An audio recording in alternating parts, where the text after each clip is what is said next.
Salam sejahtera dan selamat datang diucapkan kepada para peserta program Festival Vivarium yang ke-9 pada tahun 2022. Di sini terdapat beberapa pengumuman untuk perhatian para hadirin sepanjang majlis berlangsung. Pengumuman pertama, semua peserta diwajibkan untuk mengisi link pendaftaran dan link kehadiran selepas slot tamat pada ruangan komen yang telah disediakan. Pengumuman kedua, para peserta diminta untuk menjaga tata susila di ruangan komen YouTube sebelum, semasa dan selepas program berlangsung. Pengumuman ketiga, sekiranya para peserta ingin bertanyakan soalan, anda dibenarkan untuk mengisi soalan di ruangan komen sewaktu sesi soal jawab dibuka di penghujung slot. Harap maklum, terima kasih.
Sayang kumbang mencari makan, terbang seiring di tepi kali. Selamat datang kami ucapkan, moga diiringi restu ilahi. Salam sejahtera dan salam We Love UPM kepada semua peserta program Festival Vivarium yang ke-9 pada tahun 2022. Bersyukur kita ke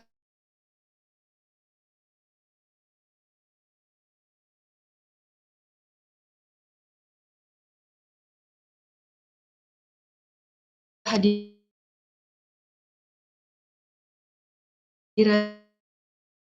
ilahi kerana dengan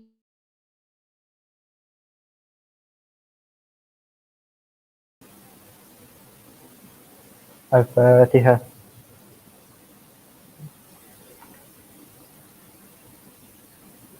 Bismillahirrahmanirrahim.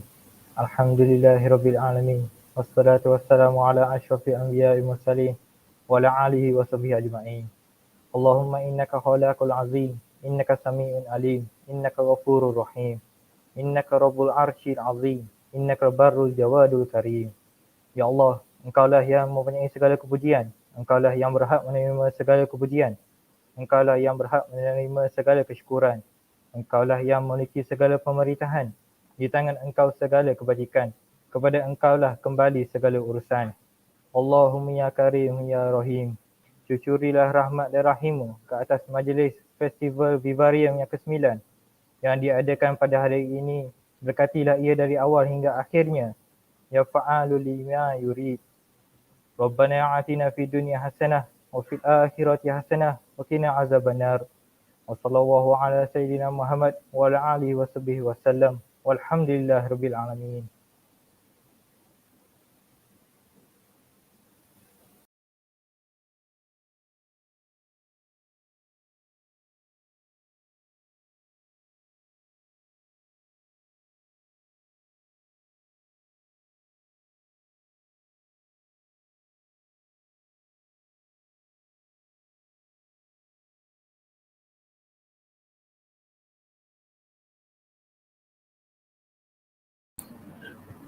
Maaf, kami sekarang menghadapi masalah teknikal.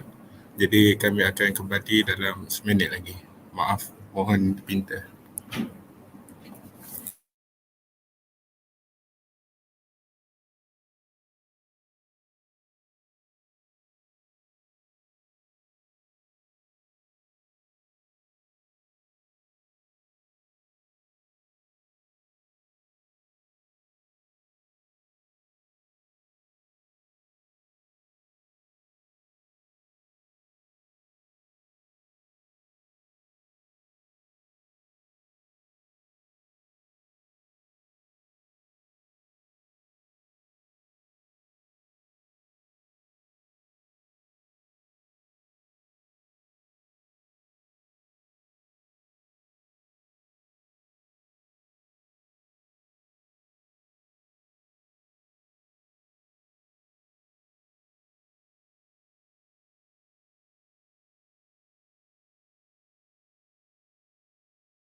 Hadirin yang dihormati sekalian, Festival Vivarium yang ke-9 pada tahun 2022 ini adalah anjuran pelajar Universiti Putra Malaysia yang mengambil kursus AGR 3101 Botani Pertanian bagi sesi 2021 dan 2022.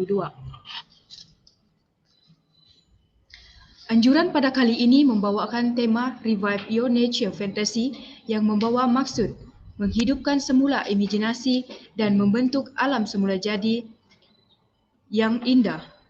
Tema kali ini juga membawa objektif memupuk kesedaran berkaitan kelestarian alam semula jadi dan kepentingan pemeliharaan serta pemeliharaan biodiversiti. Seterusnya, mari kita saksikan tayangan video montaj yang telah disediakan bagi para peserta.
Terima kasih atas tayangan video montaj yang telah ditayangkan sebentar tadi. Untuk pengetahuan para peserta, festival ini telah menyediakan pelbagai aktiviti-aktiviti yang menarik untuk disertai sepanjang program ini berlangsung. Antaranya adalah Vivarium Talk beserta Kahoot Game yang mana hadiah menarik menanti para pemenang. Seterusnya, pertandingan poster dan video yang mana para peserta dikehendaki menghasilkan sebuah karya video dan poster yang menarik berkaitan Vivarium serta Vivarium Convention yang akan diadakan secara bersemuka di foyer Fakulti Pertanian pada tarikh 28 dan 29 Januari 2022. Bukan itu sahaja, festival pada kali ini juga membawakan kelainan dengan menggalakkan para peserta terlibat dengan aktiviti keusahawanan dengan memasarkan hasil-hasil produk Vivarium mereka. Sekian sampai di sini untuk penerangan pengisian aktiviti sepanjang Festival Vivarium ke-9.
Hadirin yang dihormati sekalian, slot pertama kita pada malam ini ialah slot Vivarium Masterclass yang mana akan disampaikan oleh penceramah jemputan kita iaitu Encik Amir Nazrin Mori bin Azman James Mori yang juga merupakan pengarah syarikat Mori Authentics dan Timbalan Presiden Persatuan Lestari Alam. Terlebih dahulu, berikut adalah serba sedikit latar belakang beliau. Beliau merupakan graduan daripada Sunway University dalam program ijazah seni persembahan. Beliau mula menceburi bidang penanaman dan perkebunan pada tahun 2015 yang pada mulanya dijadikan sebagai hobi. Beliau juga pernah terlibat dalam penghasilan Vivarium bagi IKEA family members, Highcom dan Maxis. Tanpa membuang masa lagi, majlis dengan segala hormatnya mempersilakan Encik Amir Nazrin Mori untuk menyampaikan ceramah. Majlis mempersila. Assalamualaikum warahmatullahi wabarakatuh. Selamat malam semuanya. Nama saya Amir Nazrin Moore bin Azman James Moore. Saya dari More Authentics. Sedikit about what we do at More Authentics dan juga Persatuan Lestari Alam adalah kita provide pelbagai green classes untuk budak-budak atau teenagers, and usually we also get adults as well untuk belajar basics of whatever green hobbies that we can provide yang diorang boleh jadikan itu sebagai career lah basically and make money from it. Okay, so hold on, I'm supposed to have my slides here. Okay, so yeah. Thank you so much UPM for inviting me, and apa yang saya boleh sampaikan for your tips to make your vivariums, how do you say, creative, more, I would say more detailed, and whatever that I can provide, saya boleh provide. Tapi at the same time, saya akan cerita lagi banyak about our green hubs later on so that you guys can come on later on to see what we do. Okay, so without further ado, kita boleh terus ke our slide because we don't actually have much time. And so I will try to fit whatever I can. And if you guys have any questions, please do not hesitate to ask. Okay, so More Authentics Urban Green Hub. All right, so next slide. Okay, so kita basically established in 2015. We work with Lestari Alam, and like I said, we provide green classes and whatnot. So Persatuan Lestari Alam is established under the BKL, so we also deal with urban farming, also like how do you say, community farms, community education when it comes to sustainability and food security. Yeah. So next slide. So these are some of our green classes and workshop yang kita ada. So ada seperti microgreens, composting, mushroom sporing and cultivating, terrarium making and care. So which in this case is the vivarium class that we're going to do today. And Nepenthes, periuk kera, carnivorous plants care dan cultivation, which kita actually we started from there. So masa 2015, carnivorous plants basically buat saya berminat kepada menanam. And we have stingless bee cultivating, care, honey harvesting, and also urban farming techniques like with NFTs and aquaponics and hydroponics. Okay, next. Terrarium and vivarium making care. So why there's two, I'm just going to tell you guys in a minute. Okay, so next. Okay, now, apa itu terrarium? Terrarium are basically small decorative gardens that you, it's like a small mini garden that you can have at home. Di dalam glass jar, in a container. And because the plants are grown in containers, terrariums are usually considered as self-sustaining mini gardens, sorry. Okay, next. Now, vivarium. Okay, so vivariums in an area. So basically, it's usually an enclosed space traditionally used for keeping and raising animals or plants for observation or research. So dia basically mewakili sebahagian daripada satu vivarium sebahagian daripada ekosistem yang kita ambil untuk kita nak mengkaji and whatnot. So it's a more scientific approach compared to terrarium. Tapi sebenarnya diorang ni sama je. It's just that terrarium people usually don't put animals. It's just a small garden that you have at home. Kalau vivarium ni is usually used for like you nak copy a certain ecosystem. So this might also help your vivarium making untuk tengok what kind of tema apa yang you nak untuk you punya vivariums, terrariums. Next. Okay, so terrariums ni kita ada closed and open. So I don't know what is the syarat of your competition, but basically you have closed and open, and both works differently. Cara untuk menjaga dia berlainan tapi tak susah. Okay, so these are some examples of the closed terrarium. So macam you boleh nampak kalau dari gambar tu pun closed terrariums ni, it's basically a lot of rainforest type plants, mosses, lumut and whatnot. And then if you add a small light in the middle, dia macam cantik, dia macam like it's nice. It's a nice addition to a home decor. But also before you make one, you have to understand the step by steps. Okay, so next one.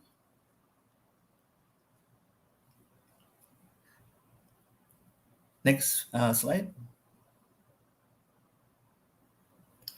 So these are some of the open terrariums. So macam like saya lebih suka open terrariums. Although closed terrariums also we do, but at the same time, my favorites would be open terrariums because memang dalam Authentics we did a lot of rainforest type plants. So macam kalau open terrariums ni, usually I put dry, desert, Sahara type plants and whatnot. Tapi you also can do rainforest type macam yang atas kiri tu. So these are some of the ones that we've done for clients, and also we've done with IKEA, macam yang ada 3 tu, yang kecil tu. So there's all sorts of terrariums, vivariums that you can do ikut apa you punya taste and whatnot. And teknik-teknik dia ni memang like, I'll tell you guys in a bit. Sorry. So vivariums. So macam tadi kan, vivariums, it is to represent a certain part of the ecosystem. So macam you nampak dekat gambar-gambar ni, it's more on, it looks like a rainforest, right? Because it is meant to look like that sebab dia memang specializes in a certain type of plants, certain type of animals. Some vivariums ni dia macam ada masukkan animals like katak, iguanas, lizards and whatnot lah. So, but at the same time, macam saya cakap, terrarium and vivarium ni dia sebenarnya lebih kurang sama saja, cuma cara penyimpanan dia. Because at the same time, if your terrarium is big, kalau you buat terrarium besar and then you put animal inside, secara tak langsung terrarium tu jadi vivarium lah. So it's more or less the same. So hopefully you guys can see some ideas on what you can make. Elevations, so tu semua nanti saya akan cerita. Okay, so next.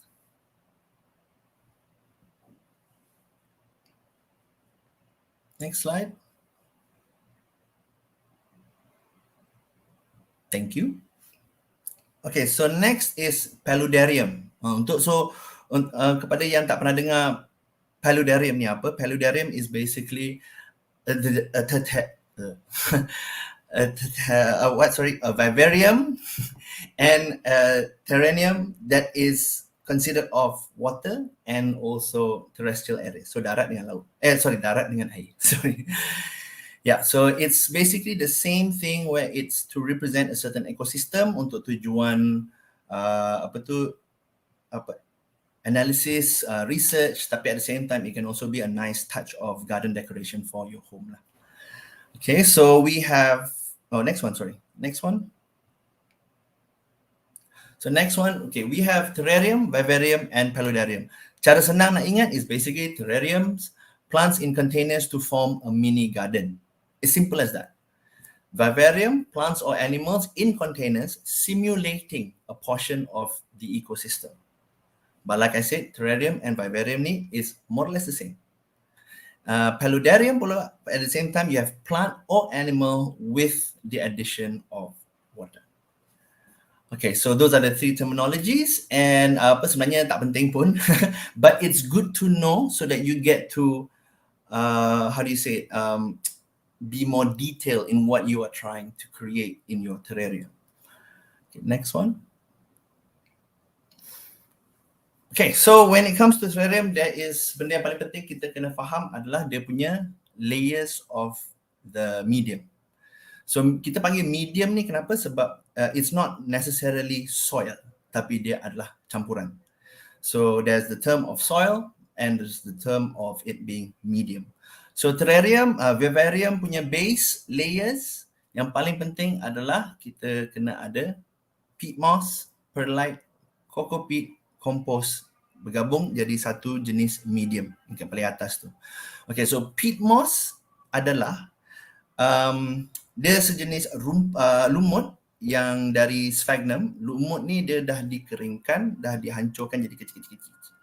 So it provides little nutrient but it's necessary for growth of plants sebab dia bersih. Yes, that element is clean. So and then you have perlite. Perlite ni bentuk dia macam yang putih-putih dekat atas tu. So yang putih-putih dia macam batu tapi dia ringan. And then coco peat is coconut, basically coconut khas yang dah dikisar. And then you have compost. Compost ni maksudnya kita buy dry compost lah. So they're not too much baja, but at the same time it provides a certain level of nutrient for the plant. So that's the medium, gravel and leca clay. Leca clay ni adalah dia terbuat dari macam how do you say it? Macam apa? It's like pottery macam apa? How do you say it? Yeah, apa? Macam bila kita buat pottery tu dia terbuat dari apa? Tanah merah, sorry. So basically dia memang dah terjual dekat nurseries and whatnot, and you can get all these materials for cheap. So this is the basic layers. So I'm going to show you the layers of it, on how you nak aturkan dia. Please next. Thank you. And these are some add-ons untuk buat you punya terrarium lebih, how do you say, kemas and just a dash a bit of this and that. Tapi this is just a small addition yang might help you have that idea on what you want to do. So yang kanan ni, activated charcoal. So activated charcoal is used supaya dia lawan bacteria mold. Okay, so dia memang nanti you taruh lapisan dia. I will show you in a little while dekat mana. Tapi asalkan layer before, after the medium, the charcoal and the gravel. So charcoal ni for long term is bagus lah, especially kalau you punya terrarium atau vivarium ni macam basah. Dia macam area yang memang basah, moist kan. So mold memang senang nak grow. So activated charcoal, please use that. And then your mesh separator, you boleh buat mesh separator ni sebenarnya lembut. Dia macam fabric mesh ni, dia lembut. You just cut it ikut you punya terrarium and you boleh layerkan dia after the leca ball, and then you mesh dia, and then the others, and then you use the mesh separator to separate your medium. So dia jadi nampak lebih kemas. Sebab ada jenis orang yang nampak kemas macam tu dia suka. Tapi ada juga orang yang jenis kalau dia in time dia macam bergabung, dia macam ada lumut-lumut kat tepi kan. So ada orang yang suka that effect. So and then driftwood is basically kayu yang, how do you say, dia selalu you dapat, I mean naturally you can selalu jumpa dekat macam kat tepi pantai kan. But usually driftwood ni banyak orang guna untuk aquarium. Dia basically kayu yang tak ada memang solid, yang dia susah nak reput. So that is very idealistic lah. Very ideal for the building of vivariums. Okay, next slide. Okay, so this is the layers that I was about to show you just now. So for closed and open terrariums, do not panic. Dia sebenarnya layer bawah dia lebih kurang sama. You don't have to be afraid to try. But basically you can see the layers kat situ. So kita ada paling bawah for the open is leca balls, and then activated charcoal, gravel, cocoa peat, and the soil mix. Okay, yang you dah gabungkan. And then yang sebelah kiri for the closed is soil mix, gravel, activated charcoal, and leca balls. So kenapa yang closed ni lebih banyak tanah dia is because you're trying to create that effect of it being like a rainforest. So bila dia macam basah and then you tutup, it needs just the right amount of water untuk dia beruap balik. So that pagi tu dia beruap and then air tu dia turun balik. So it creates a certain cycle. Kadang-kadang ni kalau you water it perfectly, and the way for you to tahu dia perfectly is senang je. Bila you first water dengan spray tu, you just make sure the soil mix tu is all wet sampai kat bawah. You boleh nampak kat tepi tu. So and then bila dia dah wet all that, you biar, you tutup, and then it will just create this whole condensation process, and the repeat it will be sustainable by itself. So kalau open terrariums ni, basically you have to water usually 2 to 3 times per week depending on the type of plant and the area dan yang you letak. Both terrariums preferably you letak kat tempat yang cerah, tapi if you have a light inside the closed terrarium or open, then you're safe lah anywhere you want. Okay, so so the questionnaires later, if you guys have any questions later, we are opening that slot. Okay, and then so kalau open terrariums basically macam tadi saya cakap lah, dia orang use desert types of plants, Sahara types, kering, atau you want to put rainforest pun boleh, tapi you have to pantau dia punya perairan lah, sebab tak nak dia kering sangat untuk terlalu lama. Tapi kalau macam cactus, succulents, then is very idealistic to have an open terrarium, not a closed one. If you put a closed one, dia mati. But closed one, you can put miniature orchids, you can put periuk kera, you can put if you have light, you can put Venus flytraps, you can put American types carnivorous plants, so color dia macam lain-lain kan. So check out carnivorous plants. It's a very good addition to terrariums, especially kalau kat Malaysia you put light, ada periuk kera kecil, and then it's a closed terrarium with a rainforest, lumut macam tu kan. So go ahead and try that out. Okay, next one.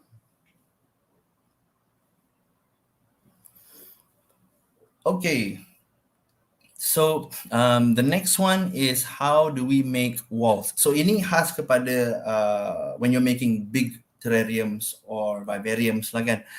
And there's 2 types of wall that you can create that is how do you say, like a bit boleh dibuat lah basically. DIY is a moss wall and also a natural wall. So memang these walls take time and process, but dia ada cara dia untuk you buat dia instant. And then kadang-kadang kan kita macam like, macam mana, but actually the ways is actually, if you have the tools, you know what to buy, and you want to, try to be different, try to do something else, go ahead and try it. And kalau you tengok yang agak kiri tu pun tadi, the moss wall, and then you have the driftwood dekat depan. So driftwood ni macam saya cakap tadi, you can dapat dekat kedai-kedai aquarium pun, or you can get, and actually a lot of things you can get in Shopee also, and don't be afraid to try things, experiment things. Okay, so let's go to the moss wall. Next. Okay, so for the moss wall, I wish I can show you guys how do I actually do it, but because we do not have time and More Authentics is in the middle of changing our hub, so kita dah letak semua barang kat situ, but if you have the time, more or less come over and you can see how things work. Okay, so for moss wall, the base of the moss wall, apa yang you would think that it is made of? Exactly kan. So there's two ways of making the moss wall punya dinding. The first layer, which is from a cork or wooden slab, which is murah gila you nak beli, and then just potong ikut you punya sizing. So the reason why we use cork or wood slab and is because it's easier for the moss to grow into. And then nanti kalau you nak cabut, you nak tukar, it's much easier than you lekatkan terus dekat kaca tu. Okay, so macam mana nak lekatkan moss tu dekat kaca tu terus? You can actually use a hard plastic mesh and just lekatkan kat tepi tu. Okay, you lekatkan kat tepi tu ikut you punya sizing of your terrarium, and then you just tampal. You literally just tampal the moss, lumut. Okay, but okay, bear in mind, when I say lumut, if you want to take lumut from tepi jalan and whatnot, it's actually okay, but you have to clean it first. You have to clean it first. Macam maksud saya, you dah korek tu kan, you dah bersihkan dia with warm water, hot water, but not too hot, And then after that, you dah cleankan dia, and then you just cultivate it for a while, leave it to dry out for like 1 day, but not in the direct sun. Okay, itu kalau you nak ambil dari tepi jalan. So memang I memang suka actually collect moss from tepi jalan, and then because I like to cultivate it, and then we used to sell moss, and then so benda paling simple pun lumut, you can actually sell it. Alright, so you want to take lumut from the tepi jalan, it's okay, but at the same time you want to order, then you get the specific species of what you're looking for. So yang paling sesuai kalau kita nak buat terrariums ni, I would say bun moss, Java moss, Christmas moss, reindeer moss. So check that out and ikut you punya styling, you nak macam mana. So moss ni dia bukan setakat ada yang hijau, ada yang merah, ada yang kuning. So it adds to that effect on what you want. So okay, back to the topic, cork or wooden slab ni, when you put it at the back, the first base of the lumut, and then you put the hard plastic mesh on top. And then you literally use the adhesive, the super glue yang dekat situ tu. You kopek the lumut, and then you just super glue sikit, and then you tampal. You tampal, make sure it's constantly humid, moist, it will grow in no time. It will cover your moss really easily. So same with the driftwood, macam yang kat gambar ni, dia orang taruh driftwood kat tengah tu. Driftwood kat tengah tu, you can taruh moss on it, lumut dekat atas. Tak kisahlah you beli ke, you ambil dari tepi jalan ke whatnot, asalkan you dah clean dia from serangga ke apa-apa whatnot, so you boleh taruh dekat atas tu, you can just ikat with like a thin memancing punya tali tu kan.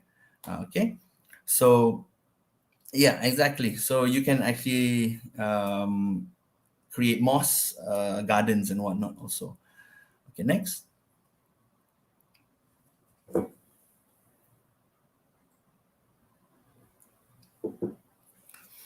All right, so next is this natural look of a background.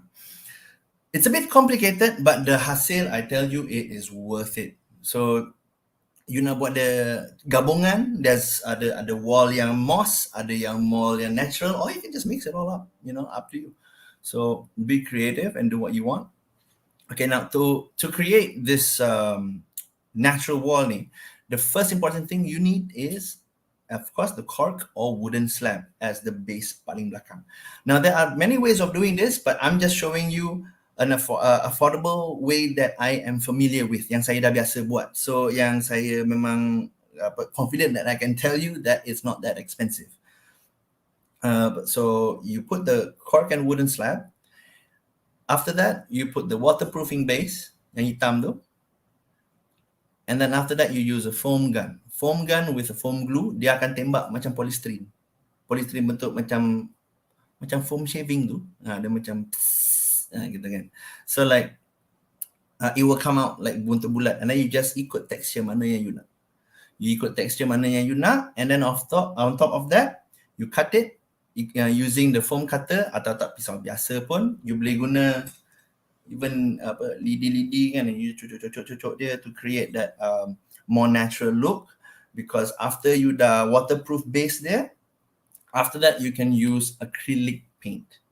Acrylic paint ni you can get anywhere, right? Any art shop you boleh dapatkan acrylic paint. Sorry. So after you've colored it with how you want, you just use a normal coating lah, a sealant coating that is waterproof, any that you can use. But make sure that you're doing that before your animals or plants are in there lah. Okay, so I'll just show you how it looks like in the next slide. And then, yeah, okay. Oops. Okay, hold on.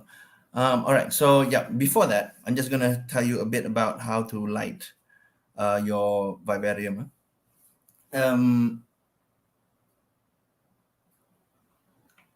Okay, sorry. I thought I had another one.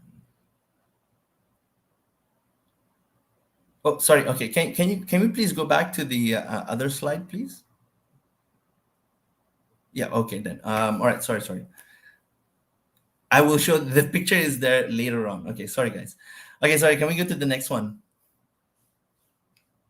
Okay. So before we show you that, I'm just gonna teach you guys a bit about the lighting of your vivarium.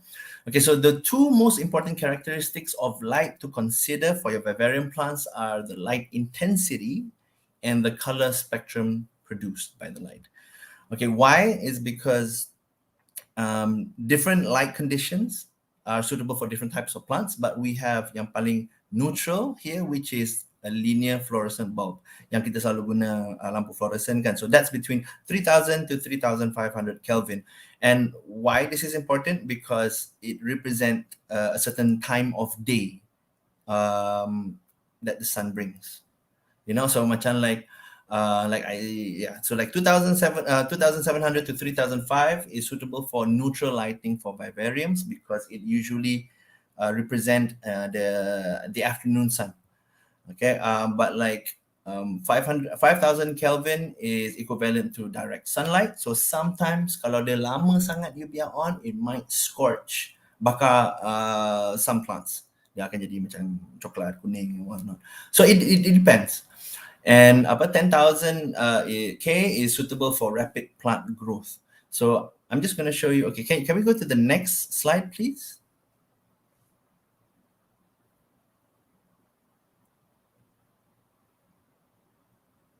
Can we go to the next slide, please? Okay. So dekat sini, this is why just a bit of detail that you should know. Asalkan dia punya points je lah you dapatkan.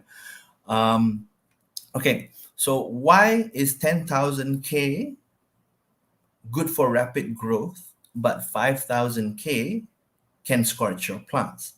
Betul tak? Okay, so the most neutral for you to use for your vivariums, terrariums, especially kalau vivariums yang besar tu guna fluorescent. Kalau yang, if it's just a small terrarium, you boleh guna LED je. LED light tu pun dah okay dah. You can actually get in Mr. DIY for 16 ringgit, I think. For 16 ringgit yang 4 to 5,000 K. So you can actually get it for cheap there. And I use that as well. And tapi kalau, yeah, if it's small, you can use that. You can use LED lights yang kecil-kecil tu pun boleh, depending on the size of your terrarium. Tapi, okay, so 3,000 to 4,000 is safe. Basically macam for neutral type of plants. So kalau tiba-tiba you ada pokok rare ke, pokok yang susah nak jaga, mungkin dia lain sikit dia punya penjagaan dia. So you can use between that and that. Now 10,000 Kelvin ni, kenapa dia strong is because how do you say the plant receives a lot of light tapi lampu dia biru, so it's cold, cooler than the yang apa tu warm lights kan. So that's why dia tak membakar pokok tu. But your plants memang akan tumbuh laju lah. And also it depends. There are some type of plants yang memang kena shaded, tu memang tak boleh lah. Tapi kalau you nak grow roses, you nak grow anything flowering within a controlled greenhouse, 10,000K lah. Okay, so just a bit about the lighting that is important for you to get used to. Okay, next one. Next slide. Okay, so another thing that you can do with your vivarium to add to the vibe is that you add in foggers. So fogger machines. So fogger machines ni kalau you pergi dekat reptile shop lah apa-apa, they sell it. Nurseries pun ada yang jual. But if you katakan takut it's a bit of heavy duty ke, dia terlalu mahal ke, you can actually make it yourself. Okay, so benda ni, I mean, you have to buy some stuff lah kan, tapi like you can actually make it, especially kalau macam tempat tu kecil tapi you nak ada fogger kan, takkan kita nak beli yang besar kan. Kita just I'll show you in a bit, but fogging helps the plant not just for decoration, dia bukan saja nampak lawa, tapi it is also it also promotes humidity. So humidity for plants is good, and for moss is good. And kalau you ada ni, it really promotes the growth faster lah, basically more rapid growth for rainforest types of plants. Okay, next slide. Yeah, so this is the easiest way for you to do a fogger. Now, dulu masa saya first start with plants, I memang aktif dengan periuk kera. I used to sell them, I used to supply them, and legally. So, and we had foggers. So fogger machines yang kita orang buat memang kita orang beli daripada Shopee, and we brought these, as long as it's a humidifier yang ada control dia. Okay, so bila ada control dia, then you can see the amount of fog that comes out, and then you just tembakkan dia with a pipe, with a hose, and then it goes into your vivarium, terrarium. So you tak nak yang besar tu, terrarium you kecil je, you can still buy those ones that you can get in Ubiso, Shopee and whatnot, and then just buy those PVC pipe and just lekatkan dekat situ so that you know where the direction is blowing. That's literally it, and you can cover it with plants. Kalau you nak letak the humidifier inside your terrarium or vivarium, make sure you cover it with plants. Supaya dia tak ternampak and you don't see those tacky colors and whatnot. Okay, and all you need is that and a cloth tape and glue, basically silicone untuk tutup, and just to seal off supaya no fog comes out the other way. Okay, so next one. All right, so these are some of the other YouTubers that you can check out, Serpa Design and Clients Reptiles. So these guys are the best when it comes to your beginner types. Now, when you're looking for animals to put into your vivariums, you can check out Clint's Reptiles. And then just for different types of terrarium designs or vivarium designs, please check out Serpa Design. And yeah, so if you nak tahu lagi macam like more in depth basically about what vivariums are, and then how to look about it.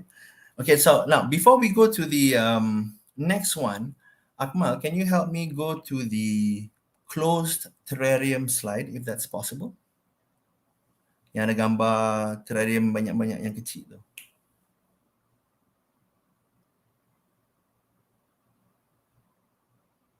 Yep, correct. Okay, so okay, if you see these terrariums, just check on what are the differences of each of them. Have you pernah nampak tak macam terrarium where they put in water features, macam ada waterfall coming down and whatnot? So that is what we use. But that one we use resin, so epoxy resin.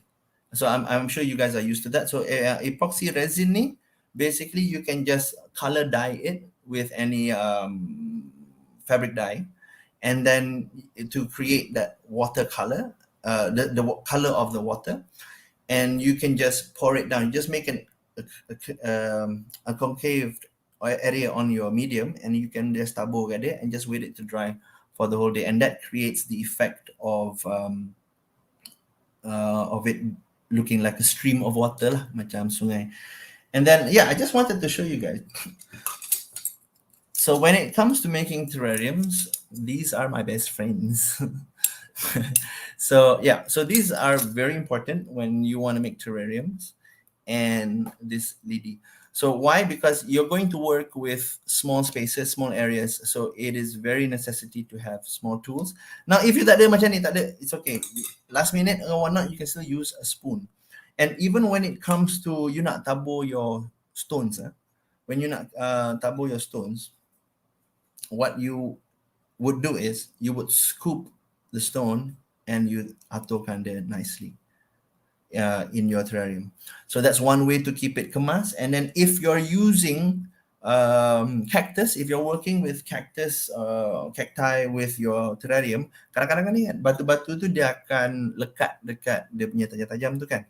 So what you can do is you can move it with this, or kalau you nak lagi detail yang kadang-kadang ada tanah pasir-pasir tu ternaik atas cactus tu, you can use a small straw actually. So I use a small straw to blow those dirt and sand away, and I use this to push out the small rocks yang lekat lah dekat tengah-tengah.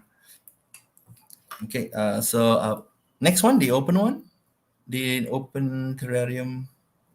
Yeah. So another thing that you guys can check out is what type of stones, what type of gravel that you might be using, because it plays a part in designing your landscape, your terrarium. If you're looking for a more, quirky look, kalau you nak terrarium you bentuk macam quirky sikit, ada colourful and whatnot, go full out with the colourful. Jangan you buat separuh-separuh, because like katakanlah you buat separuh-separuh, it sometimes the design might not link. So I'm saying if you're doing it colorful, make sure that it is colorful. If you're making it rainforest looking, make sure that you try your best to make it to make the foliage tebal. Okay, so kalau you tengok yang paling kiri tu, gambar yang paling kiri tu, so that kiri, the first one and the second one is actually the same gambar. And then you can see that the tanah yang dekat belakang that Buddhist monk tu, belakang tu tanah dia elevated, tanah dia macam naik. So I wanted to create that bukit look. So bila you nak buat that bukit look, all you have to do is just, one, you can add a rock down there and then you tutup with tanah. You can, or second, you just naikkan tanah on that side lah. So it becomes like a landscape going down, and you've got all the plants on the side, and then you got the lumut dekat bawah. So just some ideas that you can know. So dia tak semestinya flat. Okay, dia tak semestinya just flat. You boleh buat the bukit bukau, you boleh buat the ni naik sikit, you boleh buat the bukit bukau, and then kat tengah-tengah dia you put epoxy resin kan, macam air turun dari gunung, macam kita lukis-lukis masa tadika tu kan. You can do like that. And then at the same time, you can put in barang-barang, those miniature things. But I like natural accessories untuk letak. So macam kadang-kadang tu I will put in ranting yang kering, and I would put in those miniature toys. Kadang-kadang kita beli dekat nurseries pun ada. But one of the most authentic benda yang I like to use is snails. Siput. So I didn't kill them, don't worry. So I found them, and every time I find one, I will clean them up. Saya akan bersihkan, bleach it, clean it, and then saya akan just simpan just in case I need it for terrarium builds and whatnot. And then bila you dah letak this siput ke apa-apa, the moss can grow on top of it. Yeah. So and then these are one of the things that kita dulu pernah jual, which is our terrarium kit under More Authentics. So that's also one thing that you guys can check us out nanti. And so when it comes to designing plants, make sure you know what color combination yang you nak buat, and do not be afraid untuk lekatkan, rapatkan diorang together. Like kadang-kadang ada orang akan takut macam, oh diorang ni lawan air ke tak, ni. When they are fully established, diorang takkan gaduh. As long as you water it properly. And bila you dah buat ni, and then bila you dah tahu dia punya watering, it becomes your pet. You akan jadi biasa dah. And then the results, I tell you, memang you akan puas. Okay, so watering and light, that is the most important factors when it comes to terrariums and vivariums. Kalau you tak nak guna light, LED and whatnot, just put it dekat tepi tingkap or areas yang memang living room yang dapat cahaya yang terang. Okay, all right, so can we go back to the previous slide? I'm so sorry, Akmal.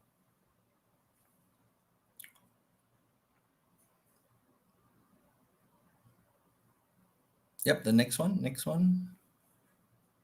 No, I mean, sorry, the one that we stopped from just now.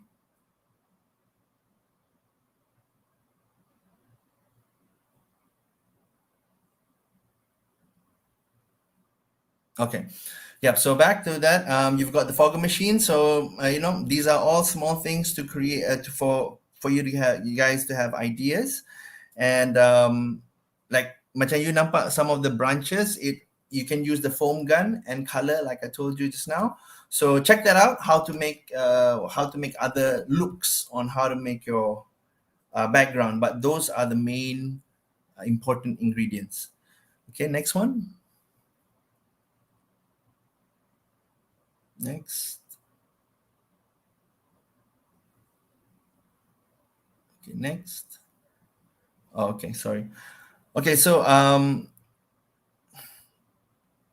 yeah, so we've got 15 to 20 minutes.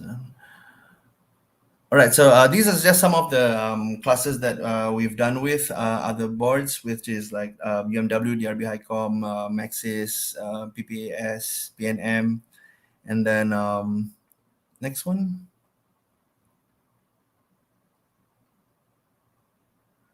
Right, so yeah. So yeah, I mean, from this video, from this gambar-gambar, also you see like there's kids trying out how to make terrariums. So I would say like don't be afraid to be creative. Don't be afraid to like try out new things to get out of that comfort zone. And yeah, I mean, we have like 15 minutes or less, if I'm not mistaken, right? For us to have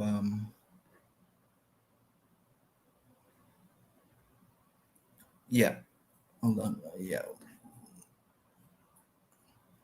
yeah, basically we've actually hit the end of my presentation, and I was hoping that I could answer whatever questions that you have actually about what vivariums are. And I think the next slide is finished, right?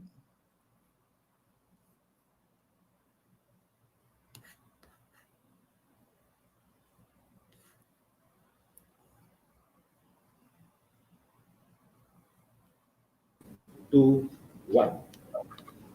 Jadi kedua.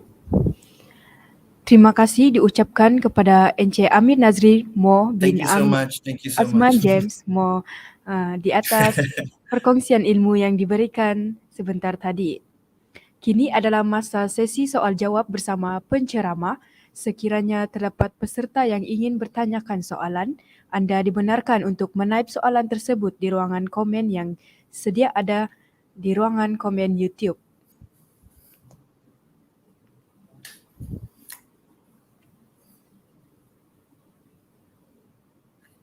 Okey. Oh, okay. Untuk soalan yang pertama, how long have you been doing the hobby? If questions allow.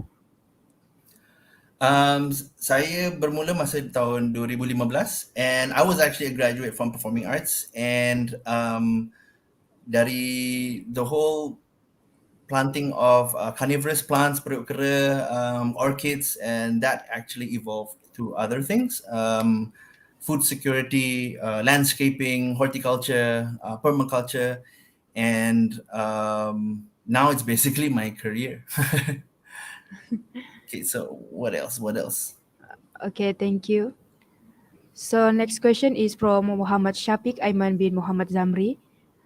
How to maintain the neatness of the Neatness. plants in the container to make it more attractive? Yeah, okay. So untuk maintain neatness, I sebenarnya was looking for my scissors. So kita sebenarnya pokok tu memang akan membesar. So bila ranting tu dah mula membiak, dah makin panjang ke whatever, you can actually trim it to a certain limit sebab dia memang ada jual gunting dia. Dia memang ada jual gunting for terrarium. You can check dekat Shopee. It's relatively cheap. It's not that expensive. And then but you memang perlulah kalau that one. Unless kalau terrarium tu kecil je, you can actually just use a normal scissors. And then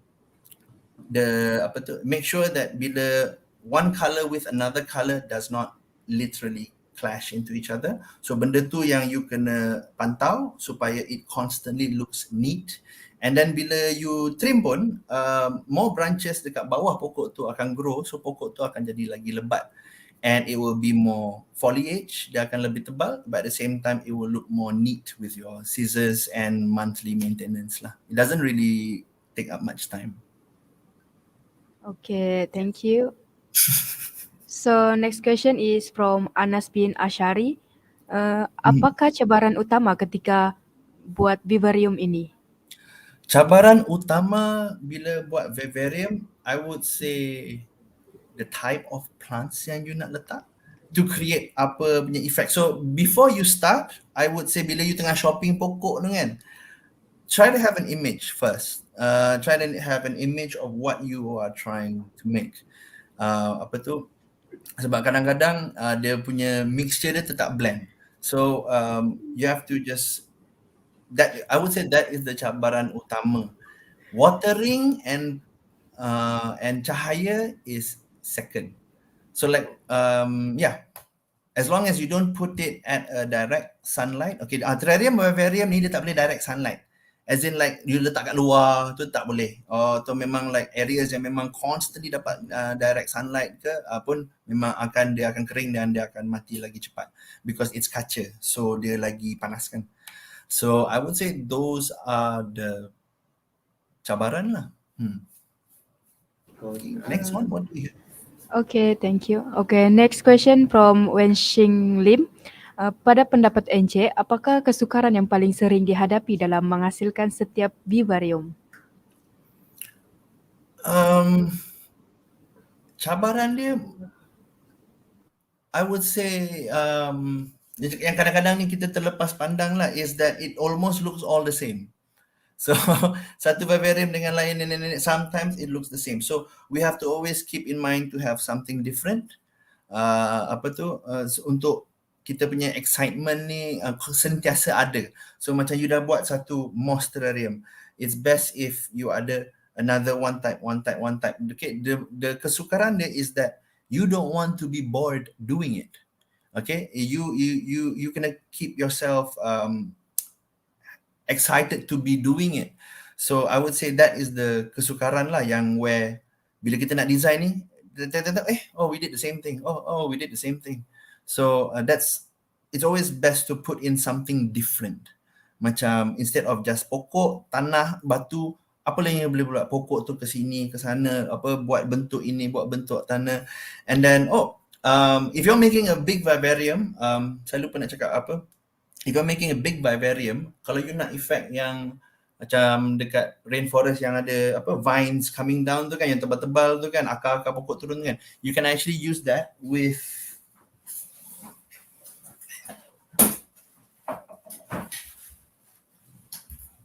so you boleh guna yang tali ni, jute rope, and then you lilitkan dengan silicone glue, and then you tabur serbuk kayu, and then you keringkan, it will become a vine warna coklat gitu kan. So like it adds that effect.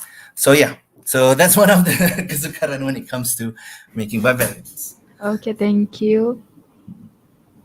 Okay, soalan seterusnya daripada Ahmad Mustaqim. Saya pernah melihat video di mana orang membuat terrarium tertutup dan disimpan selama bertahun. Macam mana pokok di dalam itu dapat membesar walaupun dalam keadaan tertutup? I actually had that photo of that old man dalam presentation saya, tapi hari tu saya ingat I took it out lah.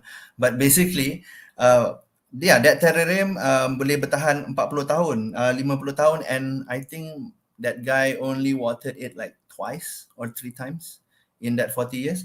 Now, how dia boleh hidup is that, okay, one, humidity is in the closed terrarium. There's humidity, there's constant water, and there's light. Itu benda paling penting untuk pokok. So, if you see the terrarium, memang dia penuh lah. It's like penuh with the lumut kan, yang 40 tahun tu kan, 40, 50, 60 tahun ke apa tu. But basically, bila dia dah siram tu,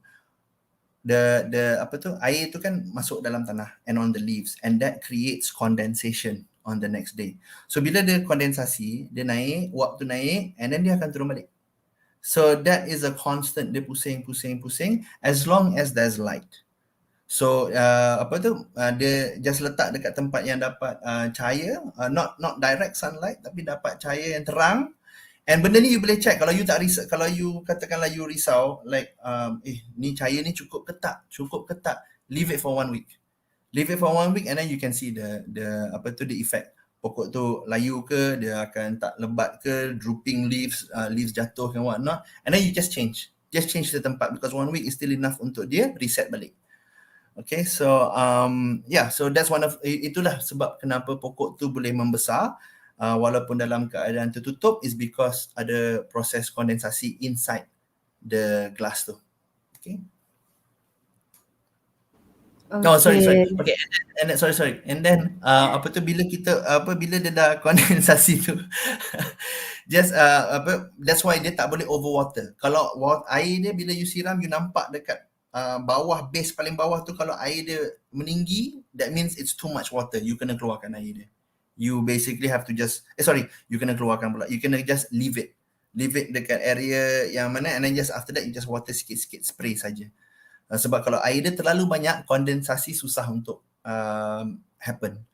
So dia kena air dia just nice, all the soil is wet, tapi kat bawah tu dia tak banjir. Alright, sorry. Okay, thank you. Sebelum berakhirnya sesi soal jawab, kita akan mengambil 3 soalan. Soalan lagi untuk Encik jawab sebelum selesainya sesi soal jawab. Okey, soalan daripada Muhammad Indra Syaril bin Zainal. Apakah jenis moss yang sesuai untuk buat wall moss dan berapa cepat moss dapat tumbuh? Moss yang sesuai untuk terrarium dia sebenarnya banyak, tapi yang paling familiar yang you akan nampak dekat banyak YouTubers and what not, they will always use Java moss, Christmas moss, reindeer moss, and kadang-kadang kalau you hardcore sikit, you boleh guna live sphagnum moss. Tapi live sphagnum moss ni dia ada colour-colour dia, cantik, but it's a bit more pricey lah. So kalau yang kita selalu guna Java moss. Kat Malaysia ni banyak terrarium artist guna Java moss dengan Christmas moss. So texture dia lain, bentuk dia pun lain, check that out. Oh, and then you can also check bun moss, B-U-N, bun moss.